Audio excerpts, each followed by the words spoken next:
गुरु गुरु प्यारे साध संगत जीओ, वाहिगुरु जी का खालसा, वाहिगुरु जी की फतेह।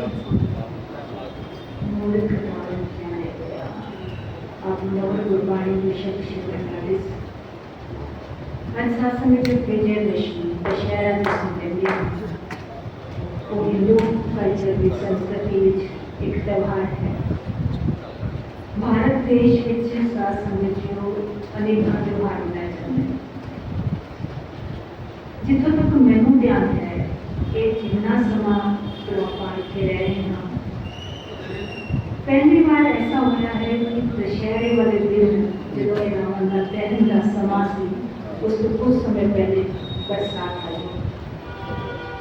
ਮੈਨੂੰ ਲੱਗਦਾ ਹੈ ਕਿ ਰੱਬ ਜੀ ਮੇਰੇ ਮਨ ਵਿੱਚ ਖਿਆਲ ਹੈ, रब जी ये कह रहे थे सानू ये पुतले जलाने छड़ दो ते अपने अंदर बैठे विकारां दे जिहड़े रावण ने उन्हां नूं साड़ दो, क्योंकि जिन्ने तक सास समझो अंदर बैठे विकारां नूं नहीं साड़ांगे उन्ने तक गल बढ़नी नहीं। क्योंकि दुनियावी प्राप्तियां जिन्नियां भी होण उस तो वड्डा उदाहरण सानू नहीं मिलता जिसकी सारी लंका ही सोने दी, जिससे कहते सूरज चंद भी उसके सोई पाप समझ लो, इंज समझ लो कि हर हर साधन सुख का मुहैया पर घट के की ले गया। वेदा न ज्ञाता है, ज्ञानी है वो, 4 वेद कंठ ने उसमें इतना ज्ञान है। सास में कई कदे जीवन के ना एक भारी जी गलती है ना, वो सारे गुणा दहन कर देती है, खत्म कर देती, जला के राख कर देती है। कदे कदे कोई ऐसा गुण प्रबल हो सारिया बुराइयां दहन कर देता है। इवन कि श्री रामचंद्र जी मर्यादा पुरुषोत्तम ने वो भी मानते सन कि रावण अज जो जिस वे वो तीर मारिया ना ते टिके तो अंदरों जिमें एक अफसोस होता है ना कि अज एक बहुत ही उच्ची जी जिसके अंदर वो है, मतलब जिसका मर्तबा इतना उच्चा से, ज्ञानी इतना से, विद्वान इतना से, वो टिकया है। जो अपने भरा छोटे भरा लक्ष्मण ने कहा इस महात्मा तो कुछ ज्ञान लेने हैं, तो वो थोड़ा जहा कह सकते हैं हौमे करके वो सिरांदी खड़े हो गए जाके, तो उसने कहा कि भी कोई जवाब नहीं, उसके प्रश्न का कोई जवाब नहीं, उसकी मंग दी, उसकी जी जिज्ञासा है उसमें शांत करना। तो उसने अपने मतलब भरा ही कहने दिया से तो मनो अंदरों उन्होंने कोई भी ये नहीं है कि एक ना बड़ा विद्वान है या कुछ। तो फिर वापस आया कि उन्होंने कोई जवाब नहीं दिता, कुछ नहीं मैंने समझाया, कुछ नहीं दसिया, कोई सीख नहीं दी, कोई सेध नहीं दी। तो श्री राम जी ने पूछ लिया से ना कितने खड़ा होकर पूछा से, कहते सिरांदी खड़ा से, कहते किधरे कुछ मंगन जाओ ना तो बड़ी खदेमी ना जाना चाहिए, अपने अहंकार ईगो बड़ी दूर रख के। सासन साड़ी का ईगो कितने भी मुकदी नहीं, साढ़े को कुछ है ही नहीं, तब भी इतना अहंकार है साढ़े अंदर। फिर श्री राम जी पे कहन दे, अपने बड़े भ्राता भी कहन दे, छोटा भरा लक्ष्मण जिहड़ा तो आंधी खड़े हो गए, पैरों पासे खड़े हो गए। फिर जो कहा उस वेले उन्होंने उसे दी गल कहने तो मुराद ये है कि हर बंदे के अंदर ये विकार प्रबल ते उसके पीछे कहने मस्कीन जी कहते बड़ा न्यायपूर्वक गल करते सन। ये नहीं कि राम की पुस्तक करने ने रावण को इस तरह कहते उन्होंने एक बारी कथा में मैं उन्होंने सुनिया कि भाई स्वरूपनखा जी भैन है रावण की, उसका नक जो है कटिया लक्ष्मण ने, ਹੁਣ जिस दी भैन का एक हाल सूट ना कहो कि सोहनी मैन नक्श वाली बड़ी सुंदर ते जिस भैन का वो नक कटे होगा उसके अंदर कितना गुस्सा होगा, बदले की भावना भी होगी। बेशक ये चलता सारा कुछ उस कुदरत की खेल के नाल है, पर सानू हर चीज़ तो एक सेध लेनी चाहिए। हर चीज़ तो हर जो कुछ वर्तारा हो रहे हैं उसको एक सेध लेनी चाहिए। तो वो सेध आप ले सकेंगे जी उसको अपने ते ढुका के देखेंगे, अपने ते ढुका के देखेंगे। दूजियां ने ढुका के देखते रहोगे उन्हें तक कख समझ नहीं आना तो कख सुधार नहीं बनना। हुण साथ जी वो उत्थों वाले की करते हैं, हुण साडे लिए हिंदुस्तान के लोग जिहड़े ने खास करके हिंदू धर्म वाले जिहड़े ने उन्होंने राम जी भगवान दे उन्होंने भगवान जी तरह पूजते हैं ते वो उन्होंने गल विच जुतियां दी माला पा के ते वो जुतियां मारते। एक बार कहते ने मसला होया भी सी, गल हुई भी सी, विचार वटांदरा जिहनूं कहंदे तुसीं ये रावण दहन करना उन्होंने वास्ते बहुत कुछ नहीं है, लंका वालियां वास्ते ते बड़ा कुछ नहीं है ना ते कहंदे वो इहो ही किया सी भी तुसीं ये रावण दहन करना बंद कर दो ते असीं ये सब कुछ करना बंद कर देवांगे। ना उन्होंने बंद किया ते ना असां बंद किया, पर कहण तो मुराद असीं सेध दा ना मर्यादा पुरुषोत्तम राम तो लई ते ना ही उस रावण तो लई जो इतना विद्वान है, इतना ज्ञानी है, इतना सूझवान है, पर उससे उन्होंने गुणां नूं आपां नहीं ले रहे ते उसको सेध की लैनी सी भी गुरबाणी आखदी भी जिहदा इतना इतना कुछ सी ते ओ भी ओ रावण भी की लैके गया, यानी खाली हाथ गया। 1.25 कितने 1 लाख कोट 1.25 नाती तिस रावण कर दिया ना करती। अयो औरंगजेब ते गल भी टुकदी है, पर वो भी अपने दीन अपने अपने धर्म उच्चा उठाना चाहता सी। पर साथ संगत जो अधर्म का सहारा लेके नीति नो अनीति का सहारा लेके जो नीति में कोई खलल पाया जाएगा तो उसके परिणाम बड़े ही दुखदायी होंगे। सारी लंका तहस नहस हुई, सब कुछ बर्बाद होया क्योंकि सीता का हरण किया गया, जो मर्यादा से बिल्कुल उल्ट है।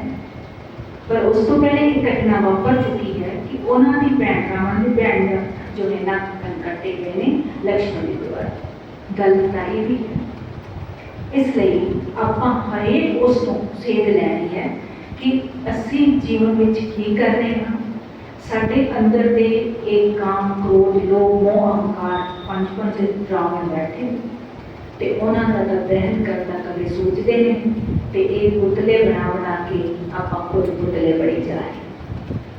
उस वाहिगुरु ने सानू साडे अंदर अपनी जोत दिखाई है ते इस जोत दा भी उस तो जिहड़ा ज्ञान लैके उस तो जिहड़ी सेध लैके आपां जीवन विच विचरण करना सी, गुरबाणी तो सेध लैनी सी।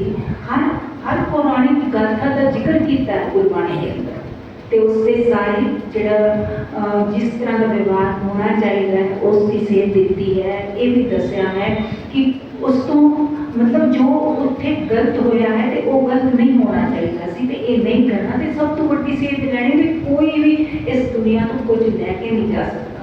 ये समर्थता उस रब ने किसी को नहीं दी, इसलिए किसी प्राप्ति का गुमान न करते हुए उस मार्ग के पै अदब लैके आप जीवन विचरण करना है। तो जो इस तरह जीवन विचरण करांगे तद ही जीवन के कोई क्रांति आएगी, साडा हिरदा रूपांतरित होगा। जीवन का जो मकसद है वो जिहड़ा है सवर सकेगा, सफल हो सकेगा। धन धन गुरु कलगीधर पातशाह के मुखार विच उच्चारण की हुई पावन बाणी जो आप उसमें पढ़ के सुन के विचारण की कोशिश कर रहे हैं, निमाना जतन ही है। गुरु पातशाह उस अकाल पुरख की सिर्फ सलाह करते हुए उसका गुणगान करते हुए उसके हर गुण हर रूप चाहे किसी भी तरह का रूप है, जैसा समझे वो विध्वंसकारी भी है, सारे खत्म करने वाला भी है ते वो प्रतिपालक भी है, वो सब कुछ करन दे कराउन समर्थ है। उस दाते दे हर रूप में सिजदा किया, नमस्कार किया है। 75वें पंद विच गुरु पातशाह फरमाते ने अचल राजे अटल साजे अखल धर्मम अलग कर्म। हे वाहिगुरू तेरा राज अटल है, सदा कायम रहने वाला है। रावण का राज ते नहीं लिया ना अटल, किहड़ी कमी सी उहदे कोल। एक परमात्मा का राज जिहड़ा है वो सदा कायम रहने वाला है, सदा अटल रहने वाला है। बाकी सारी रचना जिहड़ी है वो नाशवंत है, रची हुई उसे भी है पर वो नाशवंत है। आखिर एक ना एक दिन उसने मिट जाना है, चाहे वो उसको कितना भी कुछ करे, कुबेर के खजाने में क्यों ना हो, उसने मिट जाना है, उसने खत्म हो जाना है। तो तेरी रचना सदा कायम रहने वाली है, तेरा कानून मुकम्मल पावरफुल है। कहण पाओ तेरे बनाए कानून में किसी तरह की कोई कमी नहीं। इतने दुनिया में नियम कानून बनते हैं, उस विच कई संशोधन होते हैं, कई उस कदे कदे वो बोलत्या रद्द भी कर दिए जाते हैं, कदे कदे वो बोलत्या रद्द भी कर दिए जाते। देखिया ना नोटबंदी हो गई, हुण समझो ये कोई बंदा ये सोचे कि मेरे को तो बड़ा बड़ा सोने, कदे ऐसा आ जाए समा भाई सोने की कोई वैल्यू नहीं है, खत्म, तब की होगा अते होंगे पागल हो जाएंगे। तब कहने तो मतलब कि कोई भी चीज स्थिर नहीं है, सदा कायम रहने वाली नहीं है। एक अकाल पुरख वाहिगुरू को छड़ के कुछ भी सदा कायम रहने वाला नहीं है, इसलिए उसका मान ना करिए। तेरे बनाए कानून जिहड़े पूर्ण ने, तेरे संपूर्ण क्रियाकलापां दा पूर्णतया वर्णन तो नहीं किया जा सकता। स्पष्ट है कि तेरे जिहड़े काम ने उन्हां दा कोई मूल्यांकन कर ही नहीं सकता, उन्हां दा कोई लेखा जोखा नहीं हो सकता, उन्हां दा मूल्यांकन, उन्हां दी कीमत नहीं पाई जा सकती। वो बेशकीमती ने, उन्हां दी कोई कीमत नहीं पाई जा सकती। 96वें पद में गुरु पातशाह फरमाते हैं सर्वम दाता सर्वम ज्ञाता सर्वम पाने सर्वम माने।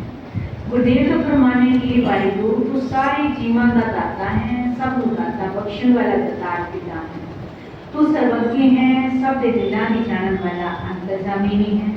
सारे तेरे प्रकाश तो प्रकाशित हैं, तेरे नूर तो नूरी हैं, तू ही सब नूं रोशनी प्रदान करता है। तू ओ इहो जिहा दिव्यमान सूरज है, ऐसा अलौकिक सूरज जिसकी रोशनी नूं चलिया नहीं जा सकता, इहो जिहा सूरज है। संसार के सारे जीव तेरी पूजा अर्चना आराधना करते हैं, जिवें गुरु कलगीधर पातशाह का ही प्रमाण है, आदेश है। पूजा अकाल की पर्चा शब्द का देना खालसे का। खालस कौन सा समझे, सिर्फ आप पंज ककारी पाप हो के किधरे खालसे नहीं बन जाते। खालस से हम पाव है वो शुद्ध रूप, वो इतना परिपूर्ण इतना मुकम्मल ते समझियो, इसलिए किया दीदार खालसे, क्योंकि वो इतना मुकम्मल है, इतना शुद्ध है, इतना पवित्र है कि उस विचों रब दे दीदार हो, क्योंकि रब के भी एक रूप हो चुके हो। इहो जे खालसे की गल की है, ऐसे खालसे राज की गल की है गुरु पातशाह ने, ते आपां पता नहीं किहड़ियां भ्रांतियां विच पए हुए हैं, किहड़े भरमां विच पए हुए हैं। गुरु पातशाह फरमाते हैं पूजा अकाल की पर्चा शब्द का दीदार खालसे का। शब्द के प्रसार लई गुरबाणी विच भी होर जगह ते भी फरमाया है, लंगर चले गुरु शब्द हर तोड़ नावे खटी है। लंगर चले गुरु शब्द का लंगर चलता है, ये आत्मा की खुराक है ना, तो इसलिए गुरु शब्द का लंगर लाजमी है। शरीर करके भोजन नहीं मिलेगा, शरीर कमजोर होगा, आत्मा को जो बंदगी की खुराक नहीं मिलेगी तो आत्मा भी कमजोर होगी, फिर बंदे का शरीर मर जाता है, फिर उसको कल्प सही की पहचान नहीं रह जाती। इसलिए क्या है, लंगर चले गुरु शब्द हर तोड़ नावे खटी है। शब्द के प्रचार से हर जीव अकाल पुरख नाल जुड़ सकता है, इसलिए शब्द ना जुड़ना है। सर्वम प्राणम सर्वम त्राणम सर्वम भोक्ता सर्वम युक्ता, 77वां पद है जी। हे वाहिगुरू तो सारे जीवन का प्राण तन है, जीवन आधार है, प्राण तन है, जीवन आधार है। तू ही सब के प्राण का आधार है, तू ही सारे जीवन का सहारा है, तू ही सारे पदार्थों को भोगने वाला है, तू ही सब के हुकूमत चलाने वाला बादशाह है। तू सब जीवन में रचिया बसिया होया सब प्राणियों में व्याप्त है। ऐसा अकाल स्वरूप जो सब के विच समाया हुआ है, पर उसका एक निर्गुण का सगुण बसारा है, ते इन्हां अखां दे नाल ये वेखण की समर्था भी एक गुरु बख्शता है। गुरु शब्द तो सोची मिलती है कि उस मालक का निर्गुण निराकार का ये सदगुण बसारा है, ये जग सच्चे की है कोठड़ी, सच्चे का विश्वास, सच्चे का उस विश्वासा है, उस तो बिना कुछ हो नहीं सकता, होने में कुछ आ ही नहीं सकता। अरबां खरबां सालां तो ते तुंदे तुम सी ते जदों उस मालक की मर्जी आई, मौज आई ते उसने एडा पसारा कर दिता कि का बसाओ एक गुरुआओ तिसते हुए लख दरियाओ कुदरत कमन कहाँ विचार वारिया न जावा एक बार जो तुझ पावे साई पलिकार तू सदा सलामत निरंकार। तू सदा सलामत यानी तू सदा कायम रहने वाला है। बाकी हर चीज फानी है, हर शय फानी है, फिर उसने आखिर को जाना है। जो उपजय सो बेनस है, उसने काल ग्रस्त होना ही होना है। पंच तत्तां में चीज आई है, उसने पंच तत्तां में विलीन होना ही होना है। हुण शासन जी किसी की कितनी म्याद हो सकती है, कितनी बड़ी उम्र हो सकती है, उसे जो चीज़ां ने पर पर्वत ने चाहे खंड ब्रह्मांड ने चाहे कुछ भी है, आखिर उसने फैसला है। इसलिए हर सारा जब इस बिनसनहार है, इको सदा कायम रहने वाला वो अकाल पुरख वाहिगुरु है, जेड़ा उसके नाल जुड़ गया वो शासन जी उसे विच विलीन हो जाता है ते जेड़ा अपने वक्रे अस्तित्व कायम करने की कोशिशें करता है वो शासन जी उसका अस्तित्व रह ही नहीं जाता। इसलिए शासन जो हर वेले उस मानव के प्याद विच रही, किसी के खाब खाल विच नहीं होता तो वो कुछ हो जाता है। ते शासन जेड़ियां सारा जीवन जिसके मनसूबे करता है बंदा वो हो ही नहीं पाता, क्योंकि उस मानव के हुक्म तो बिना आप सारे बेशक कहने पता नहीं हिल सकता, पर शासन जो मनन को आप तैयार नहीं, मनमानियां बहुत करते हैं। ते हर त्यौहार तो, हर वार तो, हर पल तो सेध लइए कि वो मालक डाडा है, वो भी बख्शनहार है, कोई वो सब कुछ करण कराउण विच समर्थ है कि उस मालक के प्यार विच रह के जीवन विच विचरण करिए, जिस सदके ये लोग सुखिए पर लोग सुखिए, नानक हर प्रभु आपकी व्यवस्था बन सके। भुलना चुकाने की मां बख्शियो जी। वाहेगुरु जी का खालसा, वाहेगुरु जी की फतेह।